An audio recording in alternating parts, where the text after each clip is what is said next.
Hello, I'm part of the Tesla Owners of Silicon Valley group. My name is Ted Morena. This is the first of many reviews. We like to refer to these as the Tesla Owners of Silicon Valley Trust Ted reviews. Now for each review, we're going to be having a rating system. And since this is the first one, let me just go through that really quick. It's going to be 4 categories that we're going to walk through. The first one is basically the product feel. So, what does it look like? Kind of the look and feel of the product. Second is the installation and the guidance, the instructions. Not just, oh, it's super easy to do or hard, but if it's difficult and there's a lot of instructions and everybody can do it or most people can, then that's a higher rating versus something where there's no instructions or no information at all. The third part is capabilities and functionality. So does the product do what it says? Does it do it well? Is it glitchy, poor, good, etc.? And the last thing is cost value. So, what do we think in terms of, what it costs for what you're receiving?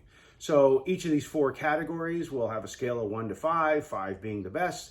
We'll add them up and then you'll have a final rating. So with that, let's get started. Let's talk about the product we're going to review today. This is the center console data module from tParts. And let me just give you a little bit of a zoom in here so you can kind of see the box. So this is a product that is needed if you're like me. And my ride behind me, it's a 2022 Model Y. It does not have the data communication in the center console. Also, any newer 2022 Model 3s have the same issue. So this is a solution from tParts that allows data communication through that center console, and that's great if you want to plug in gaming for when you're supercharging, playing a game, or you have a USB drive, or if you have a bigger drive that you want to use for Sentry clips. So that's what this product addresses. Now let's get in and show you how to install this.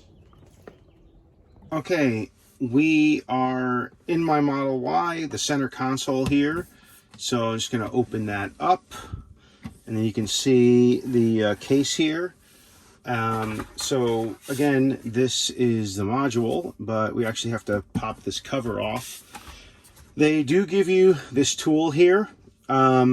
And just to be, right up front, because this is Trust Ted reviews, I was pulling on this before and it wasn't coming out, but I did loosen the top part here.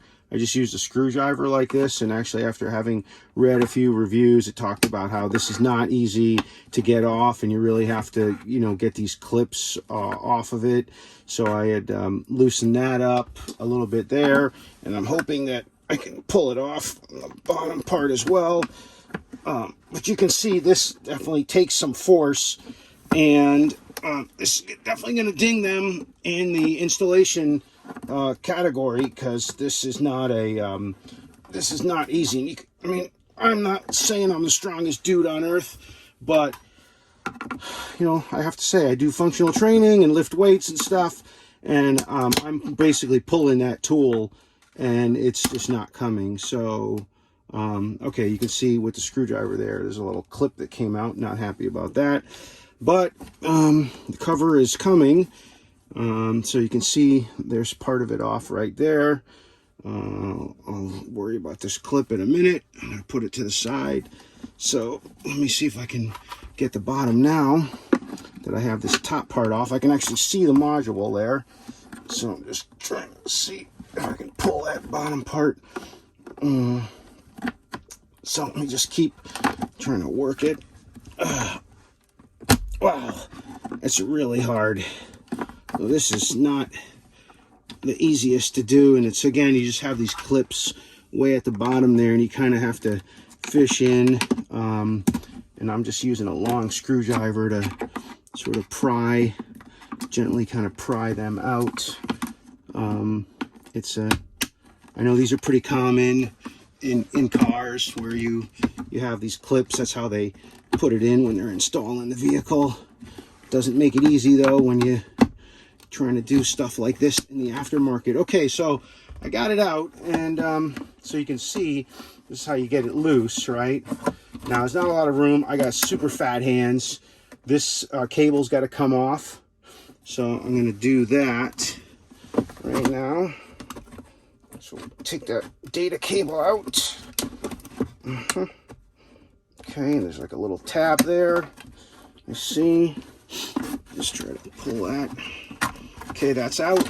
So stay open, mister. Okay, so here you can see this is the module, and just as they talk about it in the on their website, I have to say they sort of compare it, and you can see the data is not here, just power. And if I were to show and compare that with the tParts, you can see they have the cable, power here, and the data is that connector that's in there. So I'm going to unscrew this. So you can see these screws here. So I'm going to unscrew that. There's a tool that they give you. I'm going to reach over and get it. Anyway, it's in the box. So you'll see this silver tool. I'll show you here. So I'm going to unscrew this. You don't need to see me do that. And then I'm going to put this in. And then we'll show you the rest of it, how we hook these cables up and put it back. Okay? Okay, so I have installed, it was really simple. You just take those 3 screws off. The tool that tParts included was good. And you can see, now I have the data module. So the next step is to find the cable. And you can see maybe in here, see that little tape? I'm taking off the tape because there's a data cable. It's going to go into that other, it looks like a micro or a mini USB. So that's the data connection. So that's what Tesla took out of the 2020 models. So there's some, oh God, they don't make it easy. Lordy, there's tape. I'm just yanking on it. Okay, I got it. Okay, you can see this is the connector for the data. Let me just get my fat fingers out of the way. Once I get the tape, there you go. So you can see that's the data module, right? So that is what we're going to hook in to this here. So we get 2 connectors, right? The data is going to go here, and then the power goes there. So ultimately this is going to go back like this. So I think the first, it's really hard, especially, for someone like me that's got these really chubba fingers. This is not easy to do. That isn't anyone's fault. Some person wondering me, I'm trying to figure out these things. Probably looks like it goes this way. So, yeah, it's not going to pull out right because it's super short. So I have to get this in here like that, and let's make sure it's going right. So you see how it's longer and bottom, right? So I'm going to go home. So I'm going to push this into here like that. Okay, come on. I don't know if that goes this side or not. So again, this is all. You're going to find. You're going to have to get here. So let's get in there. That should be good. Bang, snap in. Boom, okay. That's the power. So we got that in here. And make sure it fits in. Okay, and then that connector just goes there. That snaps in there. So this is just going to go back. Now, what you'll notice is I actually lost the clip way down there. I lost it, so hopefully it doesn't screw my car up or anything. Anyway, now it's just a matter of pushing this back in. So these are just sort of standard connectors. Oh yeah, look at that. Okay, so a little bit of pain there, but the good news is that now we we have it installed.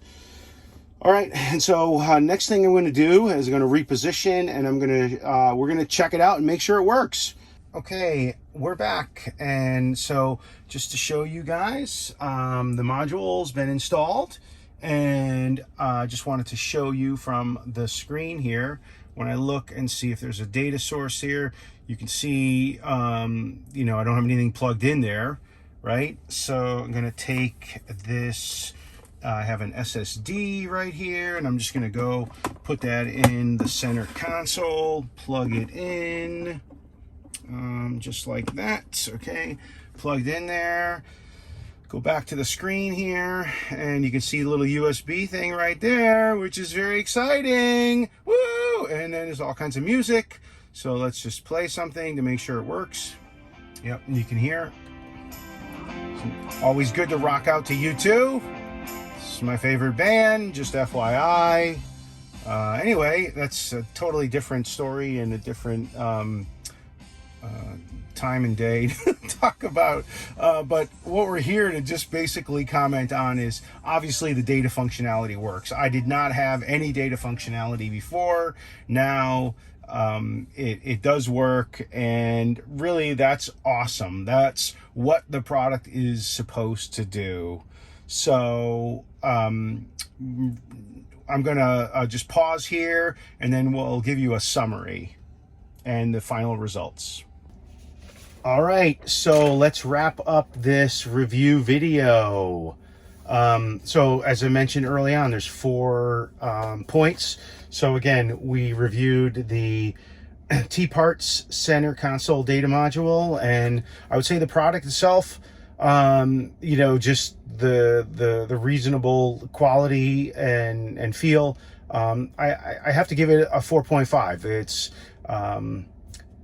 I think, you know, it's pretty much what you'd expect, and the installation is where it's going to get a ding, and that I would say is a 2 out of 5. And you know, the tool really isn't adequate. You do need to use a screwdriver or a pry tool that allows you to get those clips off.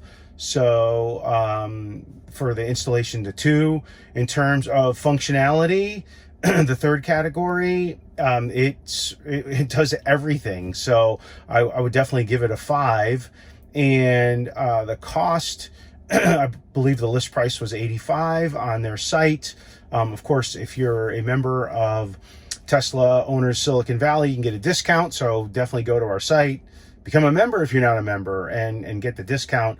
And I think it's worth it, especially if it's important to have the data connectivity. So I would give that as a 4.5. So there you go. So you have 4.5, 4.5, 2, and 5. So that's I used to be a math major, so 9 plus 7, 16 out of 20. That's what I give for the ratings for the data module from tParts. So that concludes the video. I hope you enjoyed it. Stay tuned, because there'll be many more. Bye for now.